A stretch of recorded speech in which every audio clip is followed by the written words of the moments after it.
Dia mau membatalkan suara 90 juta lebih dari 02. Dia membawa 9 saksi fakta.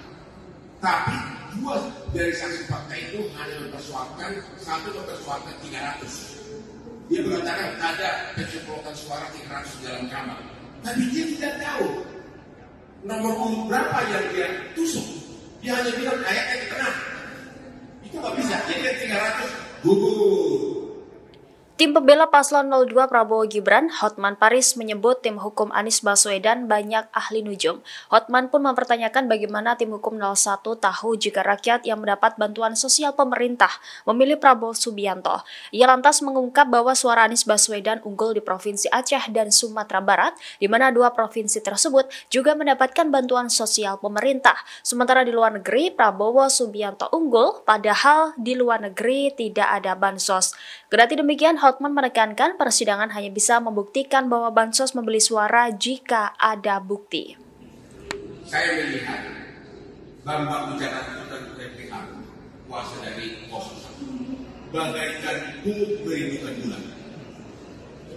Dia mau membatalkan suara 90 juta lebih dari 02. Dia membawa 9 saksi fakta.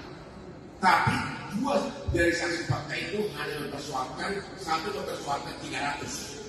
Dia mengatakan ada pencoblosan suara 300 dalam kamar. Tapi dia tidak tahu nomor urut berapa yang dia tusuk. Dia hanya bilang kayaknya di tengah. Itu nggak bisa. Jadi 300 gugur. Ya, dan juga dia dapat sampai coplos. Kan butuh kan harus jelas. Ya, bukti bahwa pungut berindukan bulan yang kedua. Satu lagi saksi mengatakan ada 2 suara. Bayangin 2 suara lagi bersuara melawan 90 juta suara. Jadi saya telah ditunjukkan oleh Ketua KPU, ternyata dia nyerah. Akhirnya hari ini 0. Semua saksi fakta dari 01 tidak bisa membuktikan 1 suara pun yang cacat. Itu benar-benar hari ini. Aku nggak bohong. Makanya benar-benar rekan kita itu kayak bubuk berindukan bulan. Yang kedua, mereka juga saksi mereka itu banyak ahli ujung. Ahli ujung. Bagaimana dia tahu bahwa orang yang mendapat kasus pasti memilih? Bagaimana dia bisa tahu orang yang dapat kasus pasti memilih 02? Tidak ada yang tahu.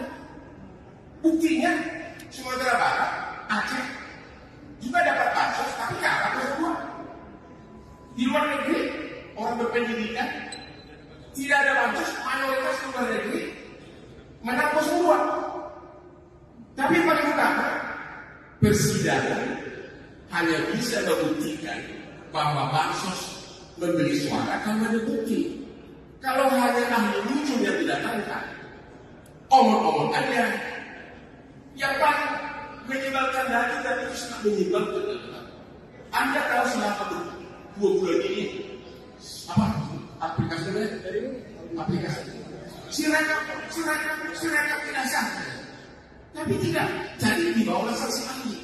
Saya tanya, apakah Anda pernah melakukan audit forensik yang sah agar buktinya jadi sah? Tidak pernah. Hanya pola pikir dia. Jadi bagaimana aplikasi yang begitu besar mau dibatalkan hanya dengan omong-omong seorang dia secara resmi melakukan audit forensik? Ada satu lagi saksinya dari Amerika. Itu juga bukan ahli forensik. Artinya hari ini benar-benar kemenangan di pihak 02.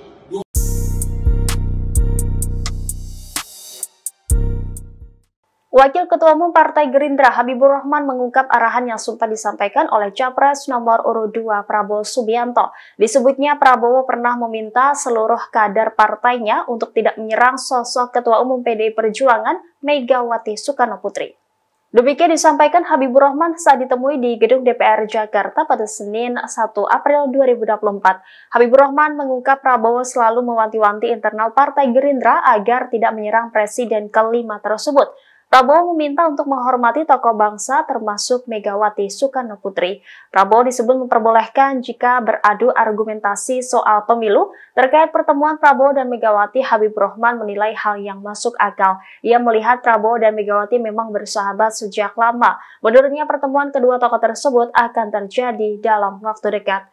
Sebelumnya, Ketua DPP PDI Perjuangan Said Abdullah mengatakan kemungkinan Megawati Soekarno Putri akan melakukan pertemuan dengan Presiden terpilih Prabowo Subianto usai gugatan Pilpres 2024 di Mahkamah Konstitusi selesai. Ia menyebut Ketua DPR RI Puan Maharani pun akan melakukan pertemuan dahulu dengan Prabowo sebelum Megawati. Namun dirinya tidak mengetahui detail waktu pastinya.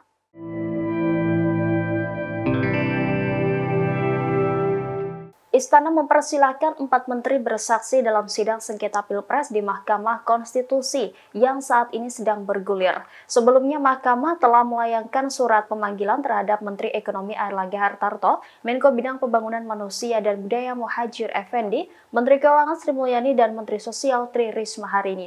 Keempat menteri tersebut diminta hadir sebagai saksi dalam sidang lanjutan yang digelar pada Jumat 5 April. Staf khusus Presiden Dini Purwono dalam keterangannya pada Selasa 2 April mengatakan bahwa Mahkamah Konstitusi berhak memanggil siapapun yang dinilai keterangannya diperlukan dalam sidang. Istana tidak memberikan arahan kepada 4 menteri tersebut sebelum menghadiri sidang di Mahkamah Konstitusi. Pemerintah juga tidak menyiapkan tim khusus untuk mendampingi para menteri. Dini menegaskan bahwa pemerintah bukan pihak dalam sidang sengketa Pilpres 2024. Menurutnya, Sri Mulyani dan menteri lainnya akan hadir sebagai individu. Lebih lanjut, Dini juga menegaskan keempat menteri tersebut tidak perlu minta izin kepada Presiden Jokowi untuk menghadiri sidang di MK. Dini mengungkapkan pemerintah juga menghormati panggilan MK pada sejumlah menteri yang dibutuhkan keterangannya dalam sidang sengketa hasil Pilpres. Pemerintah berharap kehadiran sejumlah menteri dapat memberikan pemahaman yang lebih utuh soal kebijakan pemerintah. Dalam hal ini terkait kebijakan yang disangkakan ada keterkaitan dengan proses pada Pilpres 2024. Ini tentang Gibran yang diibaratkan seperti supir truk, itu maksudnya gimana, Pak? Saya tidak mengibaratkan seperti itu.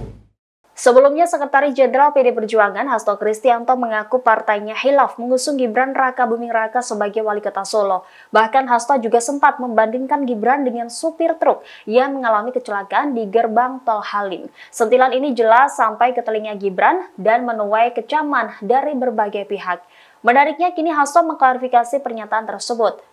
Hasto bahkan mengaku tidak membandingkan Gibran dengan sopir truk. Hasto menyebut pernyataan itu hanya memberikan contoh dalam sebuah pembicaraan. Namun Hasto tidak menampik bahwa dirinya menjadikan perilaku tak bertanggung jawab sopir itu sebagai contoh dari ketidakdewasaan dalam berpikir dan bertingkah laku. Ini tentang Gibran yang diibaratkan seperti supir truk, itu maksudnya gimana, Pak? Saya tidak mengibaratkan seperti itu. Saya memberikan contoh ketika menyampaikan pembicaraan. Kebetulan ada persoalan yang sangat serius ketika di dekat pintu gerbang tol Halim ada sopir truk yang usianya baru 17 tahun, belum punya SIM, dan kemudian mengalami krisis. Krisis yang pertama adalah ketika dia menyenggol kendaraan lain. Maka yang kedua, karena usianya belum cukup, di dalam menghadapi problematika itu langsung mengambil jalan pintas untuk mencoba lari. Maka dia gaspol. Dan kemudian malah menciptakan suatu kecelakaan beruntun. Artinya untuk sopir truk saja, itu diperlukan suatu kedewasaan. Mengapa syarat-syarat pengambilan SIM itu juga melalui suatu ujian-ujian. Bukan SIM diberikan meskipun usianya belum cukup, lalu karena akses kekuasaan diberikan SIM. Ternyata untuk mengatasi konflik pun persoalan di lapangan diperlukan kedewasaan. Nah, apalagi untuk memimpin bangsa dan negara. Maka usia 40 tahun sebagai calon presiden dan wakil presiden itu merupakan suatu usia yang menunjukkan tingkat kematangan.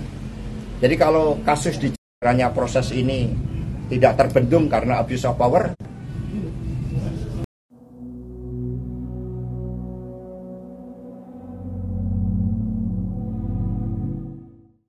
Partai Gerindra dan PD Perjuangan satu suara terkait pertemuan Prabowo Subianto dengan Megawati Soekarno Putri. Pertemuan kedua tokoh itu dikabarkan akan digelar setelah Mahkamah Konstitusi mengeluarkan putusan dalam sengketa Pilpres 2024. Ketua DPP PD Perjuangan Said Abdullah mengatakan hubungan Prabowo Subianto dan Megawati Soekarno Putri selama ini terjalin dengan baik.